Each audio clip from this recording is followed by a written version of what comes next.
Hi guys, welcome back to my channel and welcome to my mini video.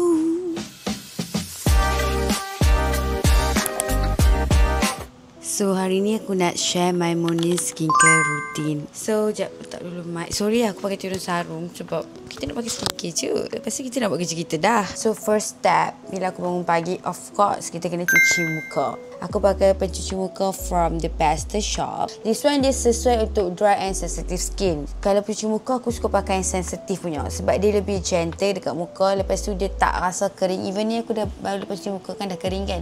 Dia tak rasa cekang-cekang ke something. Dia biasa, rasa best, rasa lembut. Aku dah pakai dah habis dah botol dia. Nampak ke tak tu. Nampak? Banyak ni aku pakai. Sekejap aku picit untuk you all.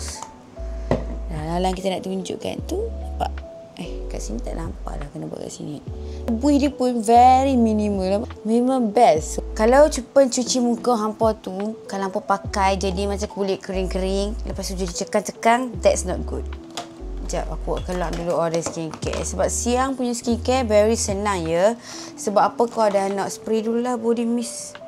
I love this one. Kalau apa tak try lagi Grace and Glow punya body mist, try lah guys. Sedap.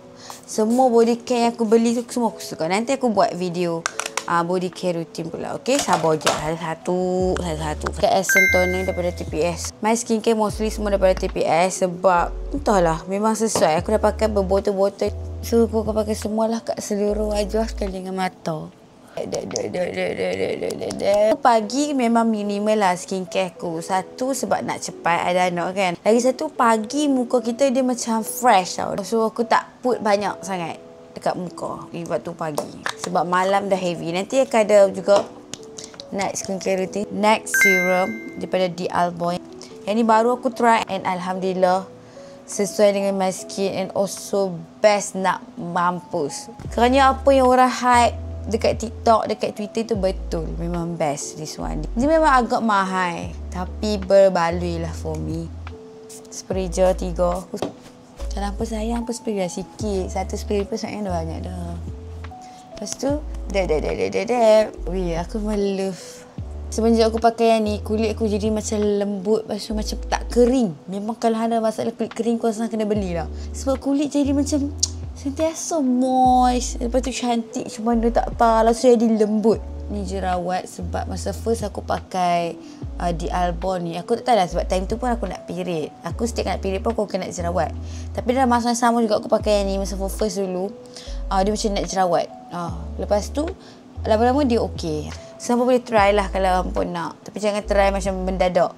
Try sikit-sikit supaya hampa tahu produk apa yang hampa tak boleh guna. Kalau hampa try semua serentak kan, tak tahu produk mana yang tak okey dengan muka sebenarnya. Next, moisturizer. Ni dah banyak kali dah aku promote. Dia very light. That's why aku suka.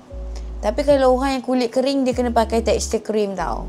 By the way, aku combination skin. Dekat T-Zone ni, dia oily. Yang ni semua dia macam dry sikit. Adalah masalah macam ni. Tapi dah kurang dah. Bukan tek lalat ni. Ni ada biji tu nampak tak? Milia. Tapi dia dah kurang sebab aku pakai Bakuchiol. Itu je masalah aku. Yang ni dengan jerawat yang setiap kali nak period tu. Nanti dia akan hilang. So dia akan naik balik ikat lain pula bila aku nak period. Nanti aku stress tu. Last step kita akan pakai sunscreen. This is the most important thing. Kalau duduk kat rumah ke, tak keluar rumah ke, still kita kena pakai sunscreen. Kalau cara aku akan pakai 2 jari macam ni. Bubul lah banyak mana hampa suka. Macam aku tak ada jimat-jimat. For skincare no jimat-jimat. Sebab kalau nak cantik no jimat-jimat. Macam tu. So kau nak cantik kau jangan kedekut. Kalau kedekut je kau nak cantik kan. So pakailah macam biasa. Untuk moisturizer, aku pun nak beritahu. Moisturizer jangan pakai area mata. Sebab dia boleh naik milia. So moisturizer pakai kat bahagian muka sahaja. Jangan pakai kat bahagian mata. Sunscreen kena pakai kat bahagian mata jugalah. Sebab nanti dia akan jadi kedutan bila kita tua. I don't know, aku pun ada kedutan. Nampak tak mata aku teruk? Tapi dah kurang dah. Kenapa tengok vlog-vlog aku yang lama, mata aku punya kedutnya lagi teruk. Tapi now dah kurang. Sebab apa teruk? Sebab aku masa mengandung aku tak pakai skincare. Very malas. Lepas tu after beranak kan Ros, aku pun jarang pakai skincare juga sebab aku tak boleh adjust and adapt lagi dengan menjadi seorang mother. Diri aku macam hilang tau lepas beranak ni. Aku banyak uruskan anak, banyak fokus kat anak, serabut dengan anak. So memang aku tak pakai skincare lah. Aku malas sebab dah 9 bulan tak pakai skincare kan. Aku tak pakai je, jarang pakai. So dia akan jadi malas dah. Benda ni kalau nak jadi rajin kena buat rutin dulu. Dah ada rutin baru kita kan tak boleh tinggal benda tu. Tapi kalau kita dah biasa tinggal, kita akan tinggal. So that's all untuk my morning skincare routine. Very simple, very minimalist. Ni je barang yang aku pakai untuk morning. Malam banyak sikit skincare aku pakai. Siang memang aku pakai simple sebab nak cepat. So I think that's all untuk my morning skincare routine. All the product aku akan letak dekat shopping bag. I hope this video membantu untuk hampa yang baru nak start skincare journey. Saya harap semua orang yang tengok YouTube saya ni pakai skincare. Walaupun anda malas pun pakai at least basic skincare. Okay? So thank you so much for watching. See you guys in my next video. Bye. Lots of love.